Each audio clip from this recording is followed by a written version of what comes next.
चौधरी रियाजुल हक साहब, not present. मोहतरमा शुमाइला राना साहिबा,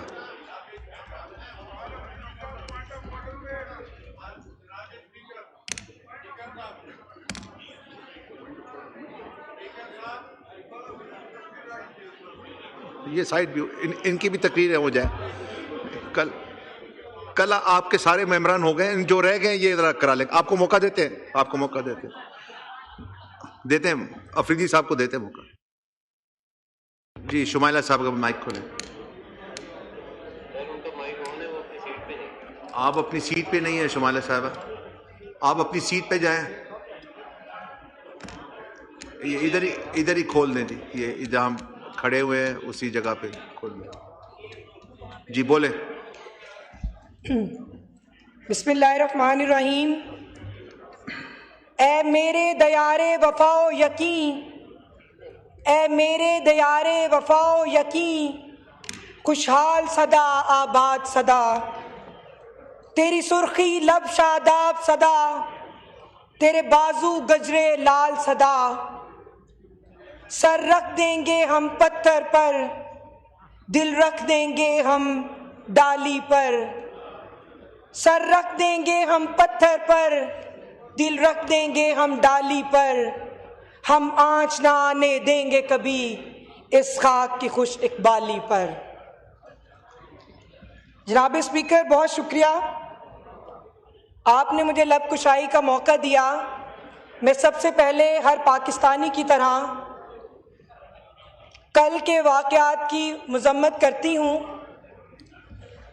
एक वाक़े की मज़म्मत के साथ दूसरे वाक़े के लिए सिक्योरिटी फोर्सेस को, पाक फ़ौज को खराज तहसीन पेश करना चाहती हूँ, जिन्होंने जिस बहादुरी और दलेरी के साथ कैडेट कॉलेज के बच्चों और स्टाफ को बाहिफाजत वहाँ से निकाला और अल्हम्दुलिल्लाह तमाम जानें जो हैं वो अल्लाह के फजल से बच गईं और पाकिस्तान एक बहुत बड़े साने से बच गया। जनाब स्पीकर, यहाँ 27th अमेंडमेंट के लिए बात हो रही थी तो चंद साथियों ने इसके ऊपर बहुत तनकीद करने की कोशिश की और इस हद तक आगे चले गए कि शायद कुछ लोगों ने इस मसवदे को पढ़ना भी गवारा नहीं समझा, लेकिन तनकीद करना अपना हक समझा। 27वीं तरमीम क्या थी जनाब स्पीकर? इस पर इतना शोर क्यों डाला गया? जुडिशल कमीशन के बारे में यहां पर बात हुई, यहां पे आइन के आर्टिकल 243 के ऊपर बात हुई, यहां पे आपकी फेडरल कॉन्स्टिट्यूशन कोर्ट के बारे में बात हुई, यहां पे आपके इदारों की मजबूती के लिए और इस्तेहकाम के लिए बात हुई, यहां फर्दे वाहद के लिए बात नहीं हुई। ये तरमीम किसी को इस्तिस्ना देने के लिए नहीं, ये कौमी वकार को, इदारों को, पाकिस्तान के दिफा को, पाकिस्तान के इस्तेहकाम को, पाकिस्तान की सलामती को मजबूत करने के लिए पेश की गई थी। और जनाब स्पीकर, जब फितनातुल खवारिज ने सर उठाया और पाकिस्तान के खिलाफ भारत की प्रॉक्सी वॉर ने अफगानिस्तान की सरजमीन को इस्तेमाल किया, तो हमने कुछ चंद साथियों को ये पैगाम दिया कि आप नेशनल एक्शन प्लान की मुखालफत मत करें। आप मत कहें कि ये जो एक्शन, ये जो स्ट्रेटेजिक प्लानिंग है, ये किसी मखसूस तबके के लिए या टोले के लिए हो रही है या कबाइलियों के लिए हो रही है या गारों में रहने वालों के लिए हो रही है। नहीं, ये पाकिस्तान के हर उस फर्द के लिए, हर उस शहरी के लिए जिसकी रियासत ने जानो माल की हिफाजत की कसम खाई हुई है, और ये फर्ज है रियासत का कि अपने लोगों की जानो माल की हिफाजत करें। और ये कहते हैं कि नहीं, आप रियासत की, अवाम की हिफाजत से पहले आप इमरान खान को बाहर निकालें। हम कहते हैं पाकिस्तान में दहशतगर्दी ने सर उठा लिया है, आए मिलकर मुज़ाकरात करें, आए मिलकर बैठें। वज़ीर आज़म ने आपको तमाम सूबों के वज़राए आला को पैगाम दिया कि दहशतगर्दी में आप वफाक का साथ दें। आप कहते हैं नहीं, इमरान खान को बाहर निकालें। हम कहते हैं गाज़ा के ऊपर कि फ़लस्तीन के लोगों को, उसके नहत्ते अवाम को इंसाफ मिलना चाहिए। आप कहते हैं इमरान खान को रिहा करें। हम कहते हैं फितनातुल ख्वारिज ने सर उठा लिया। आप कहते हैं हमें क्या लगे, आप इमरान खान को रिहा करें। इनके सब्जेक्ट जो है, इनकी टॉप प्रायोरिटी लिस्ट जो है, इनकी ज़िंदगी की तरजीही लिस्ट में सिर्फ एक शख्स शामिल है और वो इमरान खान है। बाकी दुनिया जाए पाकिस्तान भाड़ में, इनको उससे कोई लेना देना नहीं। जनाब स्पीकर,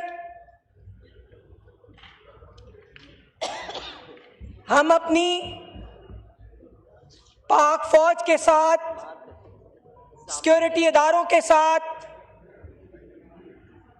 अल्हम्दुलिल्लाह आज पूरी कौम खड़ी है, क्योंकि बुनियानुल मरसूस जैसी कामयाबी के बाद अल्लाह ताला ने सफारती सतह पर हमारा कद ऊंचा किया, हमें आलमे इक़वाम ने माना। ये हमें जाली मैंडेट का ताना देते हैं, ये हमें फॉर्म 47 की हुकूमत कहते हैं। आज दुनिया ने इस हुकूमत को माना, आज दुनिया ने तस्लीम किया। आज इसी हुकूमत ने सफारती सतह के ऊपर स्ट्रेटेजिक मुआहदे किए।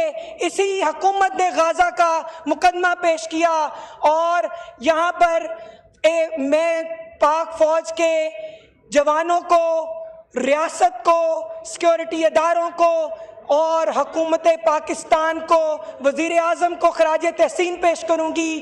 इसलिए वज़ीर आज़म को इसलिए खराज तहसीन पेश करना चाहती हूँ कि जिन्होंने तमाम इख्तियारात मिलने के बावजूद अपने आप को एक आम आवाम की तरह, आम इंसान की तरह अपने आप को कानून और आइन के हवाले किया। और उन्होंने कहा कि मैं उन सैनिटर्स का शुक्रिया अदा करता हूं जिन्होंने इस तरमीम में शिक लाने की कोशिश की कि वज़ीर आज़म को भी जो है वो इम्यूनिटी हासिल हो।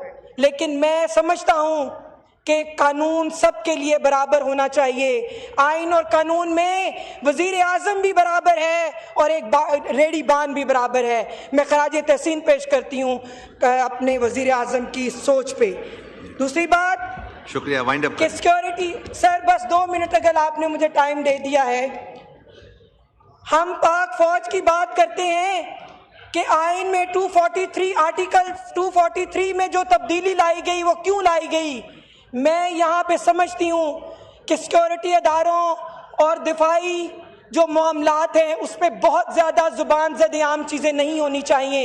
ये हमारी इंटरनल सिक्योरिटी के ऊपर सवालात हैं, जबकि पाकिस्तान को अंदरूनी और बैरूनी खदशात का सामना है। पाकिस्तान एक ऐसे वक्त से गुजर रहा है जहाँ पे हमें अंदर और बाहर दोनों से खतरा है। तो यहाँ पे आर्टिकल के आइन 243 पर बहुत ज़्यादा बहस नहीं होनी चाहिए। जो भी किया हमने अपने इदारों को मजबूत करने के लिए किया, अपने दिफा को मजबूत करने के लिए किया। तमाम जो तरक्की याफ्ता ममालिक हैं वहाँ पे यही प्रैक्टिस जो है वो राइज है। और इंशाअल्लाह ताला हम जानते हैं कि हम पाकिस्तान की आवाम की किस तरह हिफाजत करते हैं और करते रहेंगे इंशाअल्लाह ताला। बहुत शुक्रिया। शुक्रिया। मोहतरमा नाज बलोच साहिबा। थैंक यू स्पीकर साहब।